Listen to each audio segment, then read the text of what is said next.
दोस्तों नमस्कार, जय हिंद। एक फिर से आपका क्रांतिकारी अड्डे में स्वागत है। और जैसा कि आप जानते हैं कि लगातार हम आपको कानपुर के ऐसे लोगों से मिलाते हैं जो कि कहीं ना कहीं समाज हित में कार्य करने में लगे हुए हैं।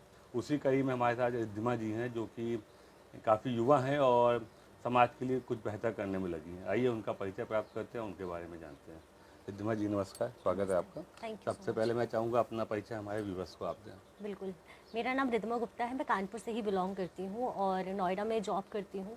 तो of course Navya rising organisation start की है। मैं 10 साल से काम कर रही हूँ, बट जो नाम मैंने दिया था वो 2022 में दिया था, नव्या राइजिंग ऑर्गेनाइजेशन।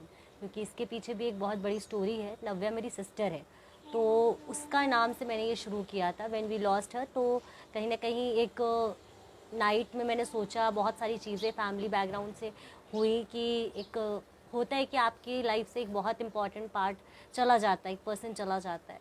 तो कहीं ना कहीं मैंने वो चीज़ सोच के शुरू करा था ये नव्या नव्या जी, राइजिंग। नव्या फाउंडेशन जो आपका है, इसको स्टार्ट करने के पीछे कौन सी प्रेरणा थी? कैसा, क्योंकि आप काफ़ी युवा हैं तो युवाओं में ये होता है कि अपना फ्यूचर, अपना कैरियर पहले आप प्रायोरिटी भी लेते हैं। फैमिली भी बोलती है कि नहीं, पहले अपना भविष्य देखो, क्या करना है क्या नहीं करना है।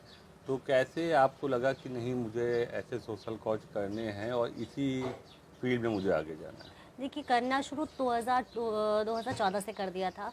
बट उस टाइम पे मैंने कभी कोई नाम नहीं सोचा था कि मैं इस काम को कोई नाम दूंगी, क्योंकि आप कहीं ना कहीं कर रहे होते हो अपने सेल्फ सेटिस्फैक्शन के लिए, मेंटल पीस जी। के लिए।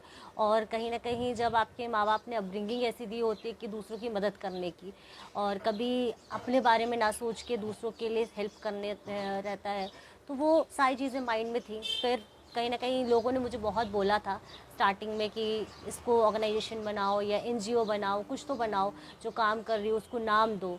तो मुझे तब उस टाइम पे रियलाइज़ नहीं था कि मैं नाम दूँ इन चीज़ों को। तो अब मैंने जब अपनी सिस्टर खोई 2022 में, तो कहीं ना कहीं वो एक बहुत बड़ा मेरे लिए एक डिप्रेशन का फेज़ था, एक बहुत बड़ा सेटबैक था कि ये क्या हो गया ऐसा लाइफ में कि एक 15 साल की बहन चली गई, एंड शी वॉज कज़न, कोई रियल सिस्टर भी नहीं थी।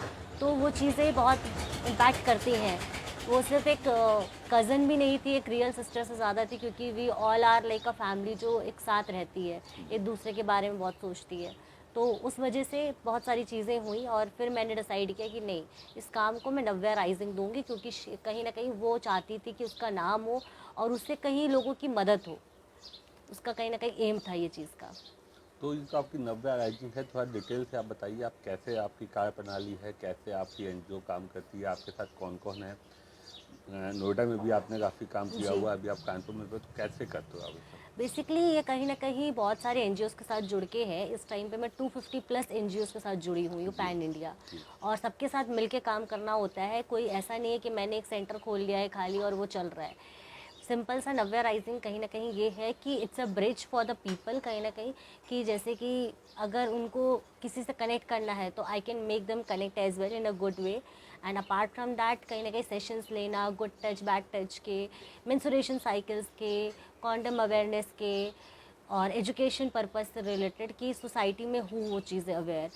औरतों के लिए, बच्चों के लिए, जो रेड लाइट एरिया में औरतें होती हैं उनके लिए बहुत सारी चीज़ें हैं, जो एलजीबीटी कम्युनिटी के लिए। जैसे कि कानपुर में प्राइड निकली थी नवंबर में, तो जी। I was the one of the organiser जब ओके। कानपुर की प्राइड निकली थी। तो हर इंसान को अवेयर करना, हर इंसान को सपोर्ट करना नव्या राइजिंग का एम है। कि अगर उसकी लाइफ में कोई ग्रोथ हो सकती है या उसकी लाइफ में कुछ ऐसा इंसिडेंट चल रहा है जिस पे नव्या राइजिंग सपोर्ट कर सकती है, तो वो बिल्कुल करेगी। पैन इंडिया चाहे कहीं पे भी ज़रूरत हो, अपने एंड से कनेक्ट करके। तो अगर आपसे कांटेक्ट करना हो, कोई नीडी हो आपसे, मतलब कांटेक्ट करना चाहे, तो कैसे आपसे कांटेक्ट कर वो सकता है? सोशल मीडिया के थ्रू मुझसे कनेक्ट कर सकते हैं। बहुत सारे लोगों ने मुझसे सोशल मीडिया के थ्रू कनेक्ट किया हुआ है। अगर मैं बताऊँ, इंस्टाग्राम से मुझसे ऑलमोस्ट डेली बेसिस पे 20 मैसेजेस आते हैं मेरे पास, ओके। अननोन। तो जैसे कि रिक्वायरमेंट लगती है लोगों की कि हाँ, मतलब उन लोगों की ज़रूरत है मैसेजेस की, तो ऑफ कोर्स मैं उनको रिवर्ट करती हूँ। अगर बात करी जाए कि आप इतनी मेहनत करते हो, इतने पैन इंडिया आप काम करते हो, तो कैसी कैसी प्रॉब्लम्स आपके पास आती हैं, कैसी डिफ़िकल्टीज आपको सामना करना पड़ता है हर दिन? बहुत सारी चीज़ें आती हैं। अब अगर स्लम एरियाज़ पे जाओगे तो वहाँ पे जल्दी, अगर किसी नए स्लम एरिया में आप जाते हैं तो वहाँ पे बच्चे एक्सेप्ट नहीं करते हैं आना जल्दी, वहाँ के पेरेंट्स जल्दी एक्सेप्ट नहीं करते हैं आना। अगर आप एलजीबीटी कम्युनिटी के साथ काम करते हो तो वो जल्दी अपने इश्यूज़ नहीं शेयर करेंगे आपसे कहीं ना कहीं, क्योंकि उनको कहीं ना कहीं ये होता है कि अगर मैं बताऊँगा तो मेरी बात कहीं ना कहीं खुल जाएगी, क्योंकि उन्हें खुद नहीं पता होता कि वो अंदर से क्या है और बाहर से क्या है। उनको अपने आप को आइडेंटिफाई करने में बहुत प्रॉब्लम्स आती हैं, तो वो शेयर करना, उनकी काउंसलिंग करना कहीं ना कहीं, क्योंकि वो भी डिप्रेशन में चल रहे होते हैं मेंटली, बहुत मुश्किल से वो बताते हैं। फिर उसके बाद अगर आप रेड लाइट एरिया की औरतों से बात करोगे या उनसे बात करके उनसे जानना चाहोगे तो क्या होता है कि उनकी अपनी खुद की प्रॉब्लम चल रही होती है, क्योंकि वो उस चीज़ में कहीं ना कहीं चली गई होती हैं और कहीं ना कहीं किसी रीज़न की वजह से गई होती हैं अपनी पर्सनल लाइफ को लेकर, या कहीं से वो फंस गई होती हैं। तो इस तरह के इश्यूज़ आते हैं, तो अगर उनको हेल्प हो सकती है, मैं डायरेक्ट नहीं करती हूँ बट मेरे साथ कनेक्टेड है कुछ लोग, तो आई इन्फॉर्म देम जिससे कि वो उनको हेल्प कर दे डायरेक्टली। सेशंस लेना, आप जैसे कि अगर आप किसी गांव में जाओगे या स्लम एरिया में जाओगे, इवन नोएडा के भी कई ऐसे सेक्टर हैं, एक बहुत बड़ी सिटी कहलाई जाती है नोएडा, बट वहाँ पे आप किसी सेक्टर में जाओगे जो कि स्लम एरिया से बिलोंग करता होगा एरिया, तो वहाँ पे भी औरतों को अभी भी मेंस्ट्रुएशन के बारे में कुछ नहीं पता है, सैनिटरी पैड्स के बारे में कुछ नहीं पता है। 9 वालों ने सपोर्ट किया था कानपुर के लिए, तो हम लोगों ने सैनिटरी पैड्स डिस्ट्रीब्यूट किए हुए हैं कुछ एरियाज़ पे। तो इस तरीके के इश्यूज़ आते, लोग एक्सेप्ट नहीं करना चाहते, जानना नहीं चाहते हैं, और उनको ये होता है, डर होता है कहीं ना कहीं कि हमें कोई मिसगाइड कर देगा, सबसे बड़ी चीज़ है, क्योंकि इतने फ्रॉड चल रहे होते हैं। उनको ये होता है कि हमसे ऐसा ना हो 10 रुपये ले ले या 10,000 ले ले, कुछ भी पैसा मांग लें, तो वो उनके लिए कहीं ना कहीं बैक ऑफ डर होता है कि हम इतने लोअर बैकग्राउंड से बिलोंग करते हैं, अगर हम किसी के बातों में आ गए तो हमारा क्या होगा। तो अगर बात करी जाए प्राउड मूवमेंट की, अभी तो आप काफ़ी यंग हैं, अभी आपको बहुत ऐसे प्राउड मूवमेंट देखने हैं जो कि आने बाकी हैं, लेकिन अगर अभी तक की बात करी जाए कि इस एज में कौन ही एक ऐसा प्राउड मूवमेंट हो जो आपको लगता हो कि हाँ यार ये मतलब मेरी लाइफ में बहुत अच्छा, मुझे बहुत अच्छा फील हुआ, तो आप शेयर करना चाहेंगे? प्राउड मोमेंट एक वन ऑफ द था, बिल्कुल जोश टॉक जब मुझे इनवाइट आया तो आई वाज इन शॉक कि जोश टॉक से आया है, क्योंकि जोश टॉक एक बहुत बड़ा प्लेटफॉर्म है एंड हर किसी का इतना मतलब जल्दी नहीं पहुंच पाता है, और इनवाइट आना was like one of the dream come true, जो कि मैंने कभी सोचा नहीं था कि मेरे पास आएगा इनवाइट।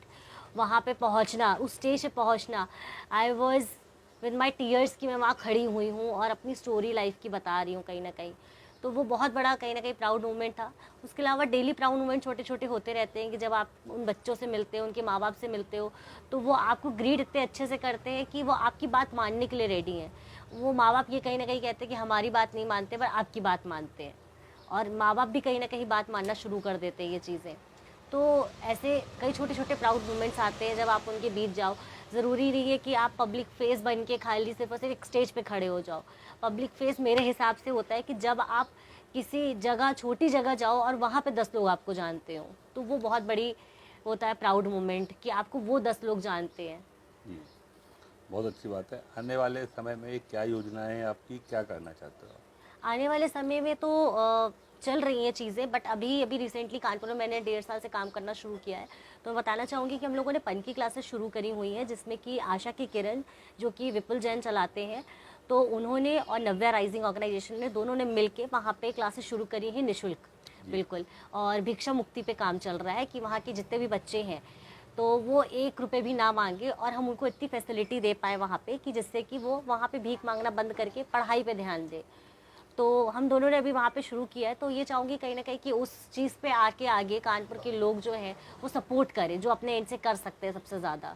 क्योंकि अगर मैं बोलूँ जैसे कि जिन्होंने मेरे साथ शुरू किया है विपुल जी ने, तो he is also one of the young person जो कि सोशल वर्क में काफ़ी एक्टिव है हर जगह। तो अगर 2 लोग इतने यंग हैं and they are working hard to just take care of the society, की जो छोटे छोटे बच्चे भीख मांगना बंद कर दें।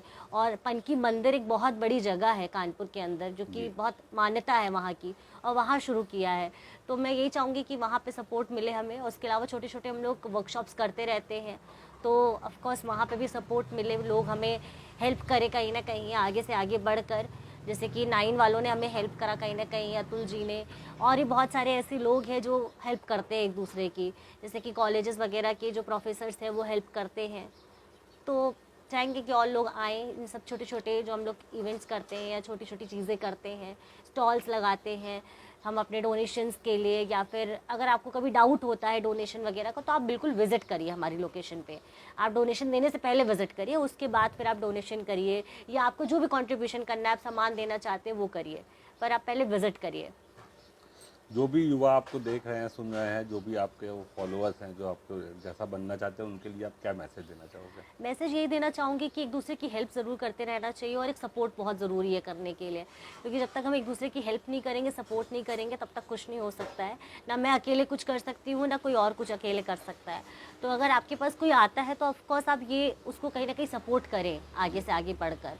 और जैसे कि मैंने कानपुर में बहुत सारे लोगों को देखा है सोशल वर्क कर रहे हैं, बट वो एक साथ मिलके काम नहीं करना चाहते, अलग अलग करना चाहते हैं, जो कि मुझे ऐसा लगता है कि जब एक साथ करेंगे, हम सब एक ही स्कूल में पढ़ रहे हैं, अलग अलग सब्जेक्ट्स हैं हमारे, तो जब हम एक साथ वो चीज़ करेंगे तो कहीं ना कहीं स्कूल का जो परसेंटेज होता है वो हाई हो जाता है, टॉप पे आ जाता है, फेमस हो जाता है। तो वही कहीं ना कहीं मैं चाहूँगी कि जितने भी सोशल वर्कर हैं फील्ड पे, वो एक साथ मिल के अगर काम करेंगे कहीं ना कहीं एक दूसरे की मदद करते हुए, तो जो हम कहीं ना कहीं चाह रहे हैं कानपुर के डेवलपमेंट के लिए, वो हो जाएगा जल्द से जल्द। जी रिद्धिमा जी, आप यहाँ पे आए, आपका बहुत बहुत धन्यवाद। हम थैंक यू उम्मीद सो करते हैं ऐसे ही आप आगे अपना नाम और कानपुर का नाम आगे करते रहोगे। एक बार थैंक यू। फिर से आपका बहुत बहुत धन्यवाद। थैंक यू सो मच बुलाने के लिए।